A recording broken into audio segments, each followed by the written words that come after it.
Photograph है जिससे साफ है कि मंदिर है, ऐसा हिंदू पक्ष का कहना है। इस वक्त बड़ी खबर आपको बता रहे हैं, हिंदू पक्ष का कहना है कि फोटोग्राफ में साफ है कि मंदिर वहां पर नजर आ रहा है।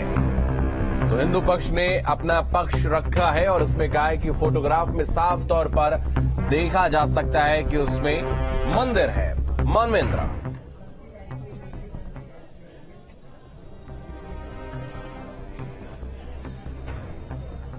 जी बिल्कुल, हिंदू पक्ष की तरफ से स्पष्ट कहा गया है कि जो तस्वीरें हैं उससे स्पष्ट है कि वो मंदिर है और वाद तय करने के लिए, यानी जो पूरा सूट है, जो पूरा विवाद है, उसको तय करने के लिए सर्वे जरूरी है। ये हाईकोर्ट से कहा है। जो विष्णु शंकर जैन है उन्होंने कहा है कि तस्वीरों से स्पष्ट है कि वो मंदिर भवन है और इस मामले को तय करने के लिए जरूरी है कि उस परिसर का एएसआई से सर्वे कराया जाए और एएसआई से जो सर्वे होगा उसमें एएसआई की तरफ से कहा गया है कि कोई डैमेज जो स्ट्रक्चर है उसको कोई डैमेज नहीं होगा। तो लगातार जो हिंदू पक्ष के वकील हैं विष्णु शंकर जैन, वो अब इस पूरे मामले पर अपना तर्क जो है वो कोर्ट के सामने रख रहे हैं। हिंदू पक्ष की तरफ से दावा किया गया है कि वो जो तस्वीरें सामने आई थी उससे स्पष्ट है कि वो परिसर पूरा मंदिर भवन का हिस्सा है और चूंकि जिस तरह से फोटोग्राफ है वो बताते हैं कि मंदिर है और इस पूरे मामले को तय करने के लिए सर्वे जरूरी है। तो सर्वे के पक्ष में हिंदू पक्ष की तरफ से ये कहा गया है कि सर्वे जरूरी है, तभी ये मामला पूरा तय हो पाएगा और उसी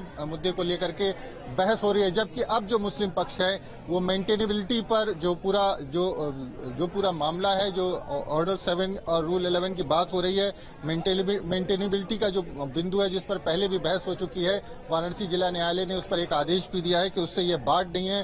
बावजूद इसके उस तर्क को फिर से कोर्ट के सामने रखा गया है। कहा गया है कि जो तमाम सूट्स चल रहे हैं 19 वाद जो हैं वो वाराणसी में लंबित हैं, हाईकोर्ट में है, सुप्रीम कोर्ट में है मामले, और उसमें जो पूरा मामला है वो मेंटेनेबल नहीं है और उस पर अभी कोर्ट ने तय नहीं किया, कोर्ट ने अभी कोई फैसला नहीं किया है। और ये कहा गया है कि ये पूरी जो मामला है इसकी पोषणीयता जो है उस पर सवाल खड़े होते हैं। और विष्णु शंकर जैन ने कहा है कि एडवोकेट कमीशन को चुनौती सुप्रीम कोर्ट में दें, हाईकोर्ट में रिवीजन को कहा, हाईकोर्ट में रिवीजन को कहा गया है। साक्ष्य के लिए एडवोकेट कमीशन जारी है और मंदिर के साक्ष्य मिले हैं। हाईकोर्ट ने कहा था कि अदालत का आदेश जो है वो सही है। तो एक तरह से अब जो पूरा मामला है वो एक तरह से कह सकते हैं विष्णु शंकर जैन की तरफ से, हिंदू पक्ष की तरफ से कहा जाता है कि एडवोकेट कमीशन को सुप्रीम कोर्ट में चुनौती दी गई है। हाईकोर्ट में रिवीजन को कहा गया है, केवल इस पूरे मामले में जो सर्वे है उसके रिवीजन को लिए जो आदेश उसको कहा गया है। साक्ष्य के लिए एडवोकेट कमीशन जो है वो जारी है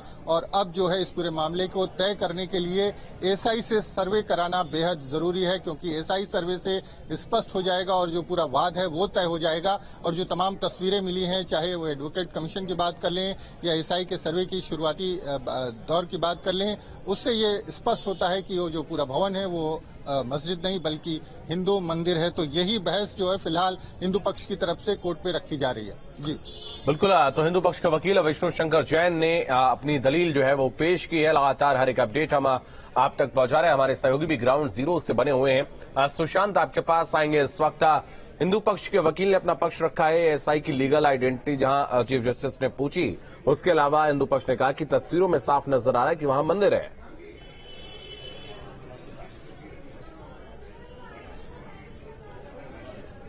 देखिए, अगर एक हमारी रिपोर्ट आप देखेंगे कुछ दिन बाद, जहां पर उन सारी तस्वीरों के साथ हमने रिपोर्ट की है कि कैसे वहां पर हिंदू मंदिरों के चिन्ह दिखते हैं और वे साबित करते हैं कि किस तरीके से यहाँ पर हिंदू मंदिर थे। चूंकि एक वैज्ञानिक तरीके से साबित होना है, इसलिए एएसआई का सहारा लेना जरूरी है, क्योंकि एएसआई की रिपोर्ट को सरकार जो माफ कीजिएगा कोर्ट मानती है। हमारे साथ जो शख्स हैं इस समय विश्व वैदिक सनातन संघ के प्रमुख भी हैं और अखिल भारतीय हिंदू महासभा के राष्ट्रीय अध्यक्ष रह चुके हैं, जो कि राम मंदिर के इस पूरे केस में मुख्यवादी में थी।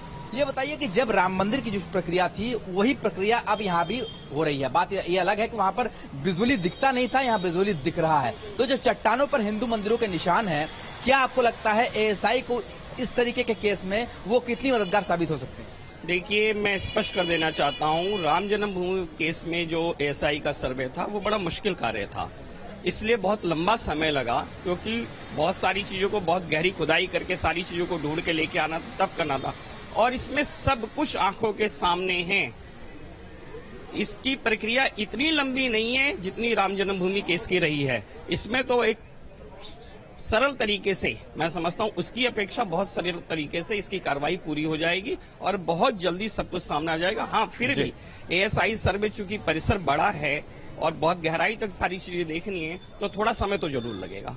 ठीक है सुशांत, नजर बनाए रखिएगा। हम वापस आएंगे, आप दोनों हमारे साथ बने रहेगा। तो लगातार ज्ञानवापी की जो लड़ाई है वो कोर्ट तक पहुंच गई है। हर एक